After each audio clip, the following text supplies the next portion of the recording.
Halo, apa kabar Anda semua? Saya Hersun Arif dari Forum News Network. Senang sekali bertemu dengan kembali bersama Anda dan saya tetap bersama dengan Bung Rocky Gerung. Bung Rocky Gerung, akhirnya masyarakat harus tetap bersama, jangan bubar. Oh, jangan bubar ya. Ini akhirnya masyarakat bisa terbuka melihat hasil keputusan sidang Komisi Etik dari KPK. Dan menurut saya ini juga anti klimaks gitu karena ternyata Firly ketua KPK hanya dihukum dengan dengan hukuman ringan, teguran lah ya gitu. 2 surat teguran ini jadi hukumannya ringan sekali. Apa memang layak dengan posisi beliau seperti itu dan dengan pelanggaran yang dilakukan dengan teguran ringan semacam itu? Saya anggap terlalu permisif hukuman itu, teguran itu. Karena saya bandingkan misalnya, nanti kalau ada pegawai rendahan KPK lakukan hal yang mirip-mirip, itu berarti dia nggak boleh dapat teguran, mesti dianggap biasa aja. Karena ukuran maksimalnya udah diturunkan. Kan begitu kan?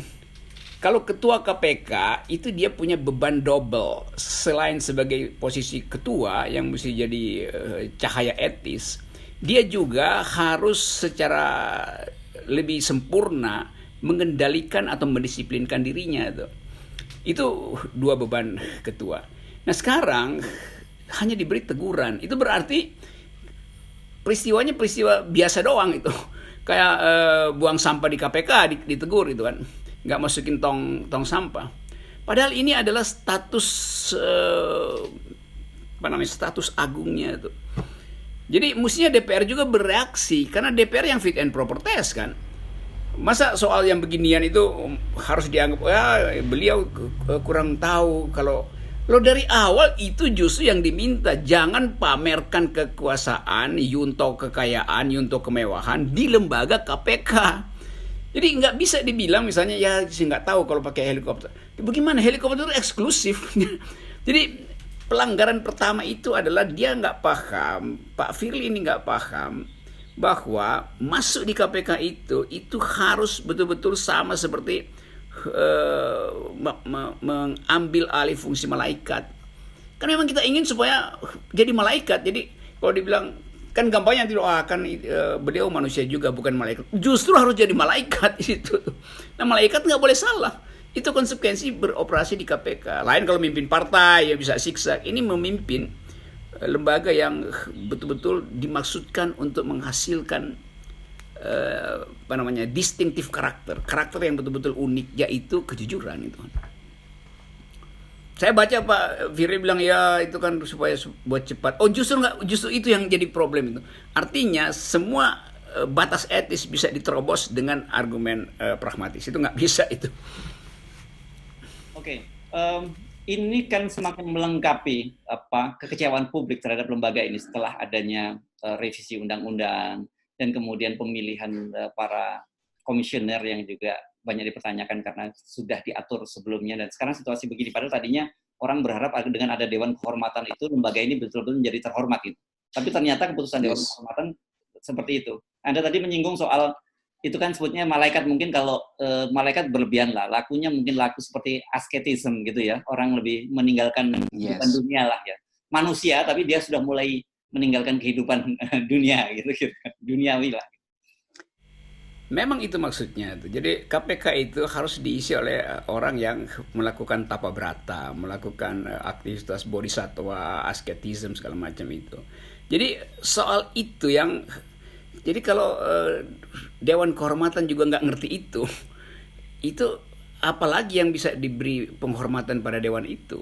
Jadi saya tetap anggap bahwa oke, Pak Firly mengaku dia salah dan minta maaf. Itu poin yang bagus itu sebagai pelajaran. Tetapi Dewan Kehormatan seharusnya beri sanksi lebih banyak, lebih kuat itu. Supaya orang ngerti apa yang namanya asketism, apa yang namanya tapa brata. Tentu saya kira juga Firly kaget kenapa cuma dikasih teguran ringan begituan kan. Jadi beginilah, karena terjadi semacam kirim-mengirim sinyal. Dewan Kehormatan tahu posisi Firly yang kuat, maka dia kirim sinyal, kita mau kasih begini ya. Firly juga tahu kirim sinyal. Akhirnya sinyal itu melemah dengan keputusan memberi teguran ringan. Begitu teguran ringan, Ya nggak usah ada dewan kehormatan kalau teguran ringan kan, dalam bentuk apa surat gitu gitu. Kalau toh kemudian memang Firly itu menyadari posisinya yang demikian penting, dia bisa menghukum diri sendiri. Kalau toh katakanlah Dewan Kehormatan hanya dengan teguran ringan, dia bisa menghukum diri. Kan banyak laku-laku semacam itu kalau dari para orang. Nah, oke. Itu kalau seseorang udah selesai tapa berata, sudah selesai asketisme, maka dia mampu untuk menghukum dirinya sendiri. Jadi dia udah makrifat di dalam kondisi batin dia udah makrifat. Jadi dia merasa saya baru bisa lega kalau saya hukum diri saya sendiri itu.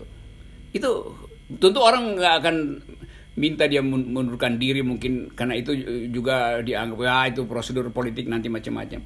Tetapi dari dalam yang disebut inner call, panggilan dari dalam diri itu menunjukkan kedewasaan batin dan kedewasaan moral seorang pemimpin. Nah, saya anggap bahwa contoh itu mesti diperlihatkan oleh Pak Firly pada publik bahwa dia mampu menghukum diri sendiri. Jadi dia tambahkan hukumannya di atas yang diberikan oleh Dewan Kehormatan. Dengan cara itu dia juga menegur Dewan Kehormatan. Bahwa Anda seharusnya hukum saya lebih dong gitu. Kan mesti begitu kan? Dan pada saat yang sama ini berita kemudian muncul di media, Febri Diansah, mantan juru bicara KPK mengundurkan diri. Dia bukan hanya mengundurkan diri, dia berhenti dari KPK gitu. Karena dia melihat bahwa situasinya sekarang tidak kondusif setelah terjadinya revisi undang-undang KPK. Ini kan justru semacam kontradiksi yang luar biasa kan, Bung Prof. Ya, Febri kan ICW. Di ICW itu ada derajat etis yang dulu kita lindungi sama-sama sebagai saya dulu di LBH, terus kita bikin ICW, bikin kontras. Jadi ada code of conduct dari civil society yang dulu kita rumuskan prinsipnya begini. Aktivis atau proponen hak asasi manusia, kalau dia masuk ke lembaga-lembaga negara, dia mesti bawa moral human rights, moral dignity itu kemanusiaan. Kan itu perintah etis yang tidak kita ucapkan tapi kita pelihara sama-sama. Demikian misalnya kalau ada aktivis HAM masuk ke istana, maka dia mesti kembangkan etos human rights di situ tuh. Yang terjadi sebaliknya, mereka yang masuk istana justru cari suaka di istana sehingga luntur etos human rights-nya. Nah, Febri ini pengecualian. Dia tahu bahwa KPK mengalami kemerosotan dan dia berupaya untuk jadi standar moral di situ. Dia menganggap dia nggak mampu, lalu dia mundur. Jadi saya kasih poin pada Febri karena dia tahu kurikulum yang pernah dia pelajari di ICW, di LBH. Beda dengan yang orang-orang di istana ini nih, yang datang dari institusi yang sama, tapi tahu bahwa itu adalah sarang maling, sarang di mana etika nggak dipedulikan, justru menetap di situ, bahkan cari suaka di istana itu ajaibnya begitu kan. Jadi terang kembali bahwa ada yang luntur di dalam etos para pekerja hak asasi manusia yang beroperasi di lembaga-lembaga politik, kecuali Febri hari ini. Ya.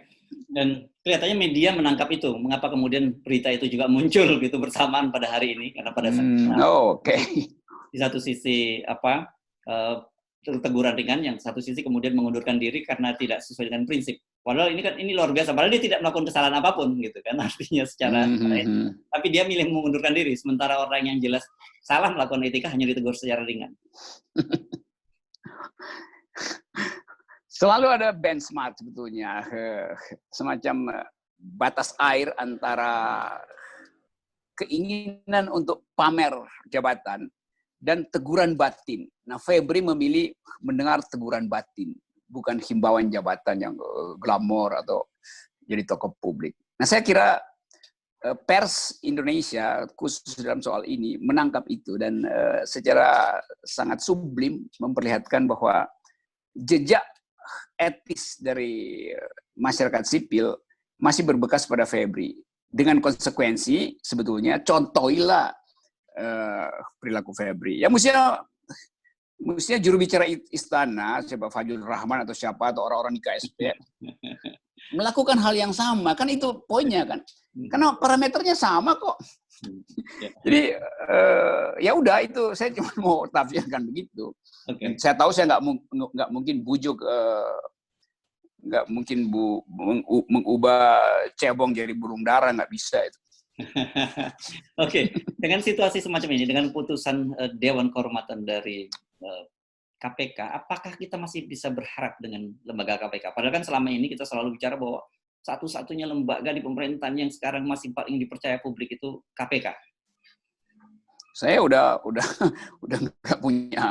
nggak punya poin beri sugesti moral sejak undang-undang itu diterbitkan. Saya udah anggap ya udah itu adalah semacam sarang persembunyian kekuasaan dalam bentuk yang lain. Namanya masih KPK, Komite Pemberantasan Korupsi, tapi isinya itu bukan lagi sebagai fungsi etisnya hilang. Jadi memberantas korupsi itu hanya supaya ada berita di koran, bukan memberantas mental koruptif. Yang sebetulnya harus diberantas mental koruptif. Di mana dia dimulai? Ya dimulai dengan memberantas mental koruptif pejabat-pejabatnya, terutama ketuanya. Itu kan nggak terjadi. Ya. Jadi ini saya kira mungkin secara publik kita bisa waktu yang tepat untuk menyatakan adios KPK, gitu, Bung Rocky. Adios, amigo. Will we meet again in the another KPK? Karena itu dulu kita bikin KPK Perjuangan. Ada soal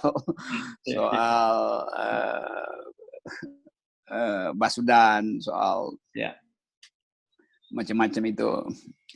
Jadi menumpuk akhirnya kekecewaan publik, dan justru kekecewaan itu tidak bisa dibaca oleh Dewan Kehormatan. Nah, selalu ada pemeo bahwa orang bisa memperoleh penghormatan dalam statusnya, tapi tidak mungkin dia memperoleh kehormatan. Karena kehormatan itu diberikan dari batin yang bersih. Penghormatan bisa diberikan karena status jabatan. Ya, saya kira itu menarik. Assalamualaikum warahmatullahi wabarakatuh. Assalamualaikum warahmatullahi wabarakatuh. Saya baru mau usul sedikit tadi itu, bahwa mesti ada KPK, gitu kira-kira supaya. Itu tuh.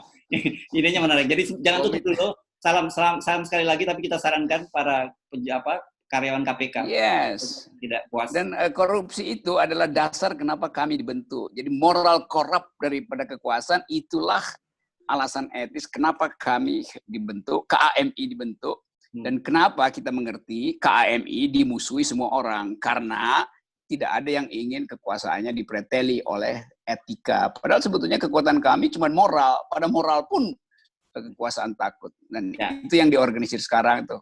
Halangi kami di mana-mana. Loloskan KPK kemana-mana. Jadi ketika ada karyawan KPK yang untuk kami KPK bisa berhubungan dengan Bung Rocky Gerung ya. Kira-kira ditunggu setiap saat. Jelas, dan gak ada sensor di situ. Langsung saya kasih piagam penghargaan. Oke. Akhirnya, Assalamualaikum warahmatullahi wabarakatuh. Waalaikumsalam. Oke, Hers.